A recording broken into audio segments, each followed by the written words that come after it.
Hello everybody, this is Fernando for the latest Cryptids and Monsters video. I'm still continuing your new suggestions here, so please keep them coming. I'm going to probably do just a couple more videos and then wrap up this series for this go around. This one has to do with another new suggestion, one that I've never heard before. I don't think it was actually even recommended before, so it's brand new to the channel here. But it has to do with a creature, an ogre, if you will, that is very dangerous. This is one that you do not want to come across if you're there in the England area. More on that here in a minute. But yes, this is definitely a very deadly creature. Absolutely loves to show off its deadliness when it comes to its collection. Again, more on that in just a minute. But you're looking at a representation of it here. Instantly stands out, right? It's known as the Jack in Irons. You know about that name too here in just a moment. But yes, definitely something that you want to avoid. So let's go ahead and let's talk about this scary creature here, and then I'll give my own thoughts and opinions on it afterward. So what is this Jack in Irons? Well, it's also known as another name, potentially as Jack in Iron, and yet as another name, it may be known as the Jack of Green. And the reason why it's called Jack is because there is no official name associated with it. Nobody knows its true name. So instead, it's commonly referred as Jack. And then, of course, because of the irons coming across it, then it's known as the Jack in Irons. Jack is apparently the version of John Doe in terms of an anonymous name there in the England area. That's essentially where it's found too. If you wanted to go specifically to its location, you would go to Yorkshire, which is located there in northern England. It's apparently been there for a long time. So long, in fact, that it's become part of their folklore. It gives you an idea that it's been around for potentially hundreds of years. But yes, as far as its physical characteristics, let's talk about that here. First off, the biggest thing that stands out about it is its size.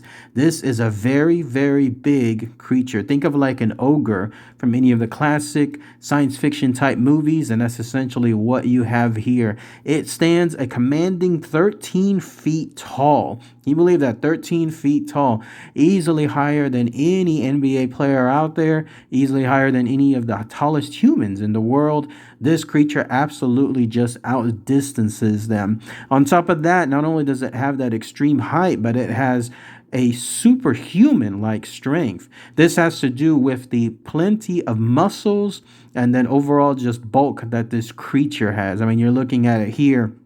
It showcases that it definitely has this as an advantage. So if you come across this creature in a physical match, you're pretty much going to be no chance whatsoever. So you definitely don't want to do anything along those lines too. But going on the lines of also of it being an ogre, it just has a classic monster look to it. Like, in other words, pronounced arms, a head that looks more in the lines of a Neanderthal type head. And then it also has those chains that I was mentioning earlier.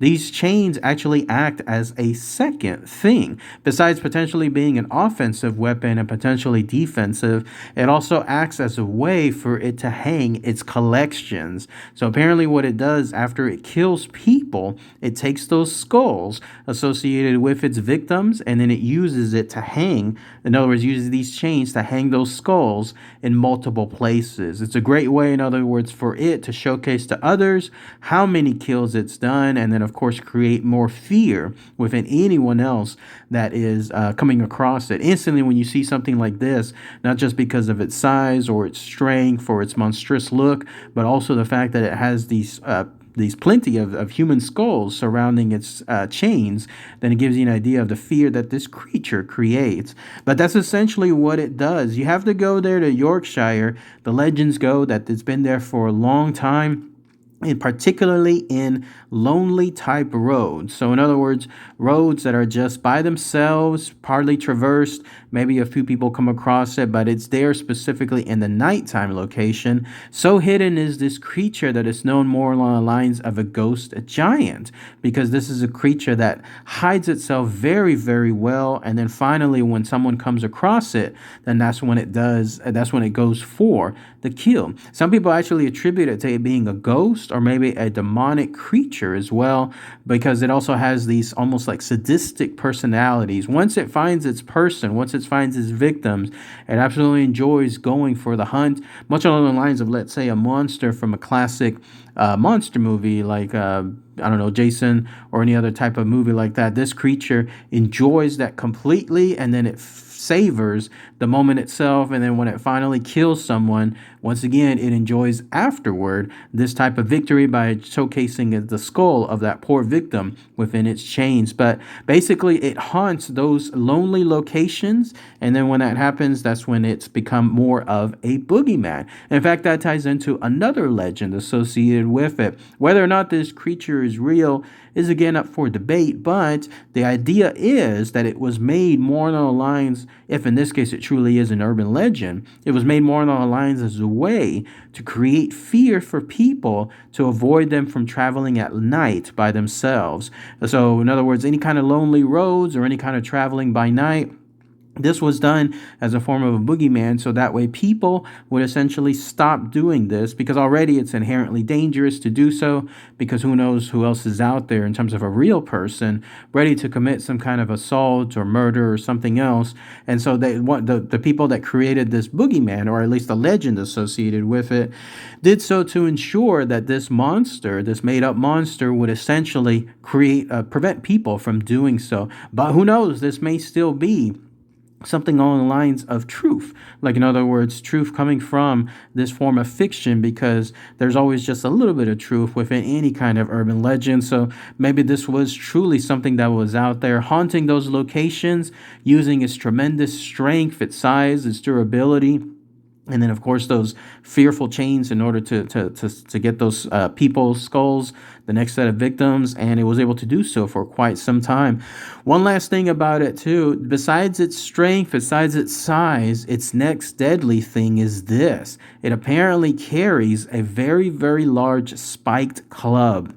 This is a club that has these protrusions on it, just clearly it's meant for anything involving a very deadly stance. Like one hit from this heavy spiked club, and then that's it. You're done. There's absolutely nothing else that could save you at that moment, let alone if this were, let's say, a regular person doing this. Here you have this ogre with its size and strength, and then it's able to use that very, very heavy spiked club. Imagine the momentum associated with that too. That person is done. So once again, leading up to what I was talking at the beginning, this is a very fearful creature. It absolutely enjoys the hunt. It enjoys killing people.